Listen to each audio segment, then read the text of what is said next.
before we get into the top story, what's actually going on in Portland with this alleged FBI foiling of some terror plot, before we get into that, we're going to show you now in just a moment, Bill, with tracks 1 and 2, some government-approved propaganda brought to you by your very own local mainstream media news outlets. Let's start this track. We're very short on time tonight with a 1-hour broadcast.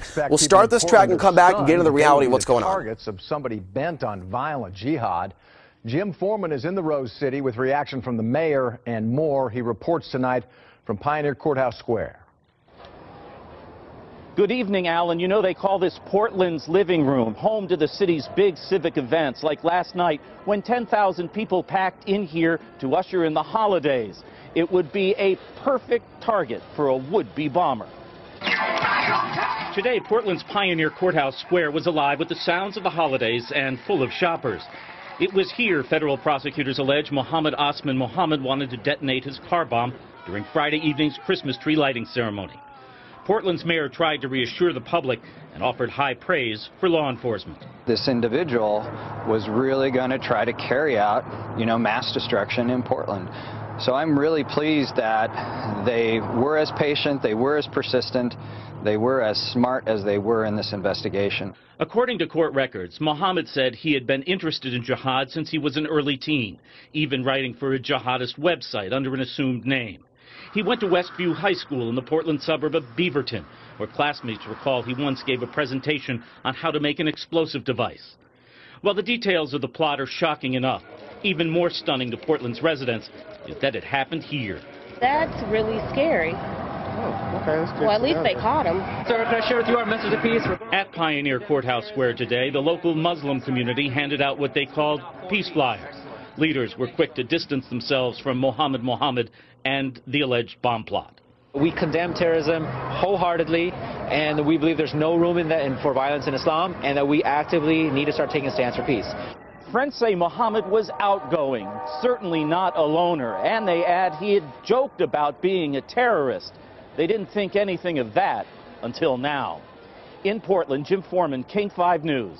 Several years ago, details that can really only Top Off 4 came to Portland, Oregon in 2007. This is the folder that I've been hanging on to for several years. Most of you already know about Top Off 4. I attended it. I attended the exercise in 2007 as an independent member of the press. I was the only independent, non-corporate individual in attendance for this particular event. And it's a drill. It is an exercise in how Portland will respond to a suspected Al-Qaeda attack. But in reality, when you're looking at drills like this, there's a lot of very interesting pieces of information in it, and I urge you to Google Top Off 4 if you have never heard of this exercise, and I have several hours that I've uploaded onto Google documenting this exercise, the control of who comes in and out of the city, quarantine zones, bizarre parts of the exercise where Kulongoski dies in the exercise, so Homeland Security, the federal government, responds, a joint response that's straight up coming out of Washington, D.C. In 2008, we saw the MH6 Little Birds swarm downtown Portland, and there are still sightings of these black helicopters. The question is, what is Portland, Oregon being prepped for in light of all of this information that we have? And right on cue, as the nation protests the TSA, we covered that last week, and Ron Paul suggests participating in the National Opt-Out Day on November 24th, 2010. Right on cue, we see this terror scare dropped literally at our doorstep. And there's another clip that we're going to show you shortly from the local media. But this is a very serious situation. I have gone to City Hall several months ago, in April 2010, and spoke before City Council in Portland, Oregon, expressing my concern at the millions of dollars Portland, Oregon is accepting from the federal government for security to protect us from terrorism, Al-Qaeda. And it appears our city is being prepped for some sort of event, and we are seeing what appears to be a staged terror stunt when you look at the details surrounding the story, which is what we're going to do beginning at this time. FBI thwarts their own car bomb in Portland, Oregon. The United States Federal Bureau of Investigation FBI claims to have thwarted their own car bomb Friday, November 26, 2010 at a Christmas tree lighting ceremony in Portland, Oregon's Pioneer Courthouse Square. A 19-year-old man, Mr. Mohammed Osman Mahmoud, was in contact with an undercover FBI agent since June of 2010. FBI agents claim they were acting as an accomplice of a supposed Pakistani terrorist that Mr. Mahmoud had been in contact with as early as 2008. Unlike the supposed Pakistani terrorist, Mr. Mahmoud was in contact with the FBI. They actually supplied him with the bomb. Very much reminiscent of what we saw in 1993 with the World Trade Center, and we're going to show you a clip of that shortly. According to the FBI, their undercover agents had decided to meet with Mr. Mahmoud in Portland in July 2010, where he expressed a desire, so the FBI says, to conduct jihad against non-Muslims. The story fast forwards to Friday, November 26, 2010, when the man was arrested after, they say, trying to detonate a bomb supplied to him by the FBI on the corner of Southwest Yamhill Street and 6th Avenue in full view of the ceremony, and heavy emphasis on provided to him by the FBI. The underwear bomber, the holiday season last year, he was aided by a sharp-dressed man who approached, and this is in the Netherlands, the security there at the airport, and said, "This man's from Sudan. He's a refugee. We do this all the time. He has no ID. He has no passport. Let me talk to your manager." An eyewitness by the name of Kirk Haskell, he's a lawyer. His credibility is through the roof. He's not a typical conspiracy theorist. Parallels between Portland's staged terror stunt can be seen with a very similar FBI operation that went wrong on February 26, 1993 at New York City's World Trade Center. The FBI was also in contact with willing terrorists whom they assisted in building an inert bomb. And explicitly, the FBI agents switched the inert explosives with a real device, which was then delivered to the World Trade Center and detonated, killing 6 and injuring over 1,000 people. These revelations were made public after FBI informant, former Egyptian Army officer Imad Salam, revealed recordings he made of his conversations with the FBI agents. He became suspicious of their motives, and feared for his own safety upon realizing real explosives were used. The recordings were published by the New York Times. And Bill, let's go ahead and go to track number 3. We'll go back to 2 momentarily, but let's cover Dan Rather, his report in 1993 on this situation. Last winter, the FBI was praised for its speed in cracking the case of the World Trade Center bombing and bringing 4 suspects to trial. Now, there is some evidence that the FBI may have known of the plot in advance through an informant and might even have stopped the bombing that killed 6 people. Correspondent Jacqueline Adams has the story. This is almost verbatim what you're hearing from local mainstream media affiliates. February's deadly explosion at New York's World Trade Center. They discussed secretly substituting harmless powder for the explosives, but they didn't, according to the FBI's own informant, Imad Salam. Unbeknownst to the FBI at the time, Salam recorded many of his conversations with his handlers. I'm holding 903 pages of draft transcripts. William Kunstler represents Sheikh Omar Abdel Rahman and several others charged with conspiring to blow up a series of New York City landmarks 4 months after the World Trade Center bombing. That case has not yet gone to trial. Kunstler confirmed newspaper reports of the Salam transcripts. In one, Salam complains to an FBI agent, "Since the bomb went off, I feel terrible. I feel bad. I feel here is people who don't listen."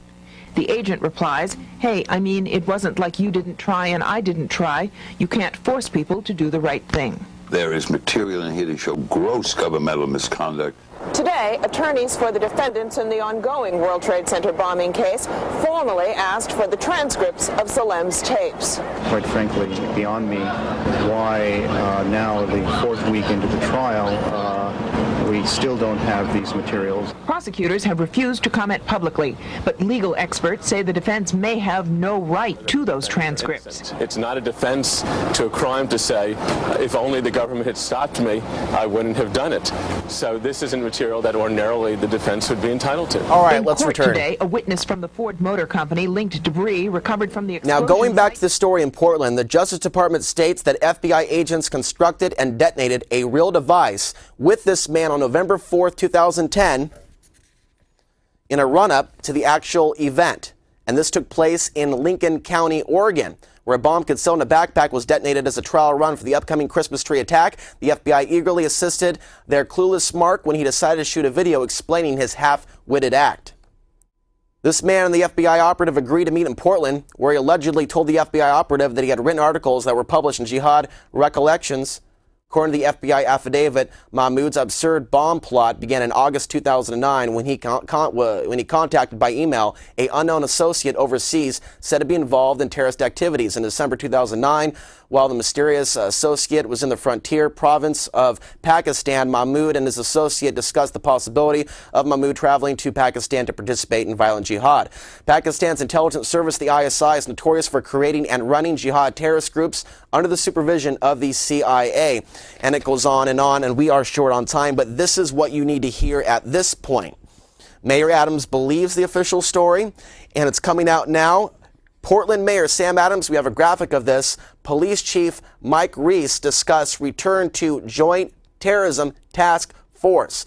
Former Mayor Tom Potter pulled Portland, Oregon out of this federal Joint Terrorism Task Force. And it looks like this is the very pretext, the very excuse, the very reason that they're going to use to pull us back into this and expand the federalization in Portland, Oregon. Next to this headline, fire set at mosque where terror suspect worshipped, Oregon's tolerance of Muslims being tested by alleged car bomb plot. I'm going to go ahead and play this video made by my friend David, and this is a video collaging different pieces of information, different images pertaining to the TSA protests that are now widespread, rightfully so, across the nation. When we come back, and of course, again, the nation is protesting the backscatters, the cancer-causing radiation machines, and then poof, right on cue, during the holiday season on Black Friday, where all these people are assembling to turn on the Christmas lights in downtown Portland, we have the staged event where the FBI was involved in preparing this man for this event. And we see this over and over and over again. There are dozens of examples. It requires hours of documentation to go over each and every story. I beg you to look into this, and I beg you to call Sam Adams and the local news affiliates and let them know you know exactly what's going on. Because unless they hear from the people, unless they're aware that we're aware, they're going to continue doing what they're doing because they think they can get away with it. And I've got some news from Mayor Sam Adams. You are not going to get away from this, sir. And you're being called out. And I beg my audience to please, please pick up that telephone. You don't even have to get up off of your seat or even put your beer down. You need to start making some phone calls and getting active. If anyone wants to volunteer with me, I am protesting the FBI building later on this week. I will be demonstrating outside the downtown Portland FBI building, and I ask some of you to join me. You can contact me, alex_ansary@hotmail.com, or call me 503-252-2525, 503-252-2525. With that, Bill, let's go ahead and play track number 4. No TSA, don't touch my junk. Thank you, David, for putting this great video together. Let's get this on. About to miss my flight. Come on. I went to the airport to catch my flight. The TSA put me in the naked body scanner line. I don't want radiation, so I opted out. But when they grabbed my man junk, I couldn't help myself. I had to shout, I had to shout, I had to get my message out. I said, don't touch my junk, don't touch my junk. I'll have you arrested. Don't touch my junk. Don't touch my junk, ain't your lovely lady love. I don't wanna be molested, so don't touch my junk. So I went back wearing a Scottish kilt. I popped 3 Viagra to make sure my stuff would not wilt. When it came my turn for the nasty pat down, they thought I had a weapon, so they made me pull it out. Don't touch my junk, can't touch this. Don't touch my junk, can't touch this. I'll have you arrested if you touch my junk. Don't touch my junk, let go of my hump, my hump, my hump. I don't wanna be molested, so don't touch my junk. Now who put these morons with a badge in charge and gave them the right to molest us in the name of security? Don't touch my junk, can't touch this. Don't touch my junk, can't touch this. They x-rayed my bags and then they patted down my elephant trunk. And up my shorts and went down my pants. This ain't romance, no, it's the TSA hustle. They felt me up while they put me down. They squeezed my butt in that TSA hustle. Whoa! free. Alex Jones was right. I'm gonna smuggle a copy of the Bill of Rights next to my body. So when they reach down there, they get a handful of Fourth Amendment. Lordy, Lordy, I declare big brothers in my underwear. Fly to London, fly to France, big sis checking out my underpants. Up my shorts, can't touch them. Down my pants, can't touch this. Ain't romance, no, it's the TSA hustle. They felt me up like they were my personal physician. Put your hands in the air in the surrender position. This ain't security, and this ain't sex. It's some other kind of tyranny. And now you're next. It's time to stop these big brother Nazi thugs. Next time you fly, just tell them, don't touch my jaw.